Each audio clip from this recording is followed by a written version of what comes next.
व्रत से संबंधित आज कुछ परिभाषाएं आपसे डिस्कस करेंगे। तो देखिए, परिभाषाओं में पिछली क्लास में हमने आपको व्रत की परिभाषा, केंद्र क्या होता है, त्रिज्या, परिधि, इन सब के बारे में हमने डिस्कस किया।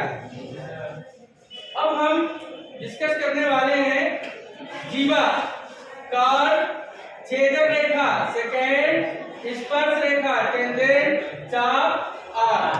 तो बच्चों देखिए, सबसे पहले हम आपको बताएंगे जीवा क्या होती है।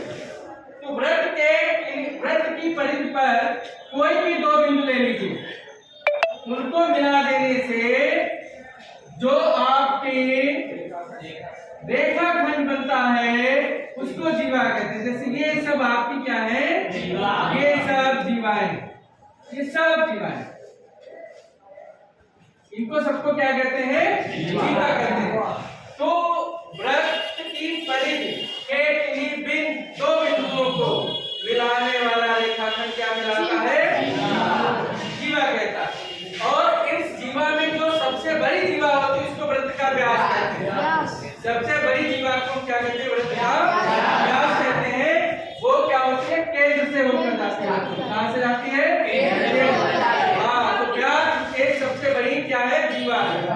उसके बाद में सेकेंड, छेदक रेखा क्या होती है।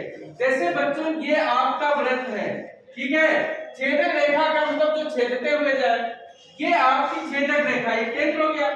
इस प्रकार जो दो बिंदुओं पर व्रत को क्या करती है, छेदती है, उसको कहते हैं बच्चों छेदक रेखा। क्या कहते हैं, देख लोगे ना अपने आप, ठीक है। उसके बाद में स्पर्श रेखा। स्पर्श रेखा क्या होती है, व्रत के किसी एक बिंदु को, जो रेखा एक बिंदु पर स्पर्श करती हुई जाती है, व्रत के परिधि का कोई अगर बिंदु ले लेते हैं और उसको कोई भी रेखा इस तरीके से स्पर्श करती हुई जाती है, उसको हम क्या कहते हैं बच्चों, स्पर्श रेखा कहते हैं। ठीक है ना।